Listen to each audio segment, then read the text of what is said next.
സ്വർണം കെട്ടത് ആരപ്പ? കോൺഗ്രസ് ആണ് അയ്യപ്പ. സംരക്ഷിക്കുന്ന ആരപ്പ? സോണിയാഗാന്ധിയാണ് അയ്യപ്പ. ഒരു പണിയും എടുക്കുന്നില്ല എന്ന് വേണ്ട. അടിയെങ്കിൽ അടി, ഇടിയെങ്കിൽ ഇടി. തടി അനങ്ങിയില്ല എന്ന് വേണ്ടെന്ന് ചുരുക്കം.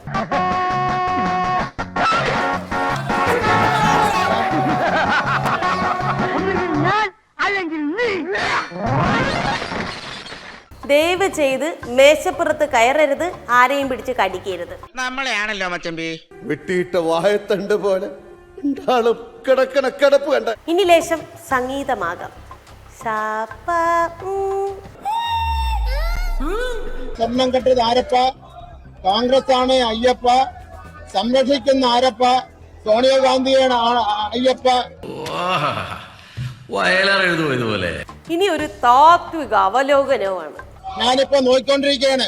ബഹുമാനപ്പെട്ട പ്രതിപക്ഷ നേതാവ് അതിൽപ്പെട്ട MLA-മാരെ വിളിച്ച് ക്ലാസ് കൊടുക്കുന്നുണ്ടായിരുന്നു. മുകളിലോട്ട് കയറി സ്പീക്കർ അടുത്തേക്ക് പോകാൻ വേണ്ടിയുള്ള ക്ലാസ് നിർദ്ദേശമാണ് കൊടുത്തിരിക്കുന്നത്. പുള്ളിക്ക് ഇതൊക്കെ ഒറ്റ നോട്ടത്തിലെ പിടികിട്ടും. ശിവൻകുട്ടിയുടെ തട്ട് താണ് തന്നെ ഇരിക്കും. സ്പീക്കർ ആക്രമിക്കാൻ ശ്രമിക്കാൻ സർ, എന്താണ് ഇത് നടന്നുകൊണ്ടിരിക്കുന്നത്? അങ്ങ് മുൻകൈ എടുത്തുകൊണ്ട് സ്കൂൾ വിദ്യാർത്ഥികളെ പഠിപ്പിക്കുന്നതിന് മുൻപ് ഈ ബഹുമാനപ്പെട്ട മെമ്പർമാരെ ഭരണഘടന പഠിപ്പിക്കണം.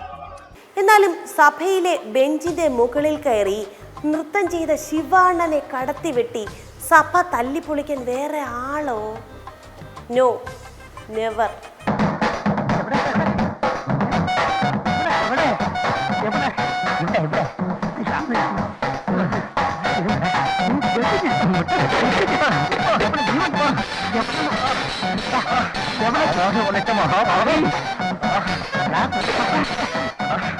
ഈ ബഹുമാനപ്പെട്ട മെമ്പർമാരെ ഭരണഘടന പഠിപ്പിക്കണം. എന്നാൽ മാത്രമേ സഭ കൊണ്ടുപോകുന്നതിന് വേണ്ടി കഴിയുള്ളൂ. ജയിലിൽ കിടക്കുന്നത് ആരപ്പ? അതുകൂടി പാടണേ. സ്വർണം കട്ടിട്ടുള്ളത് ആരാണ് എന്നറിയാവുന്ന ആളുകളാണ് ഈ ബാനറും പിടിച്ച് ഇവിടെ നിൽക്കുന്നത്. ഞാൻ സംസാരിക്കട്ടെ? അതല്ല, അതെന്താ ഭീഷണിപ്പെടുത്തുന്നു? ഞാനല്ലേ സംസാരിക്കും. അങ്ങ് അവിടെ നിന്ന് സംസാരിക്കല്ലേ? ഞാനല്ലേ സംസാരിക്കണം. അങ്ങ് അവിടെ ഇരിക്കേ. ഒരു ചായ. നിങ്ങളുടെ നാളുകൾ എണ്ണപ്പെട്ടു എന്നാണ് പറയുന്നത്. 1, 2.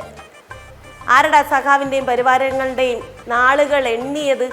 ആരെ ഉദ്ദേശിച്ചാണ് സാർ പറയുന്നത്?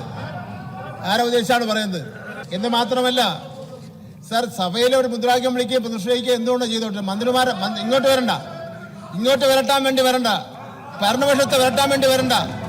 ഓട് പൊളിച്ച് വന്നവരല്ല. പറ സഖാവേ.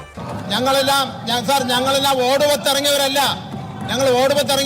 ഞങ്ങളെല്ലാം തെരഞ്ഞെടുപ്പിൽ മത്സരം ജയിച്ചു വന്നവരാണ്. അത് നിങ്ങളുടെ നാളുകൾ എണ്ണപ്പെട്ടു എന്നൊന്നും പറയുന്ന വേണ്ട. ഓക്കെ, അല്ലെങ്കിൽ സംശയം തോന്നിയേന്. വിരട്ടണ്ട. അങ്ങോട്ട് നോക്കി പറഞ്ഞാൽ മതി. അങ്ങോട്ട് നോക്കി പറഞ്ഞാൽ മതി. അങ്ങോട്ട് നോക്ക്. അങ്ങോട്ട് നോക്കി.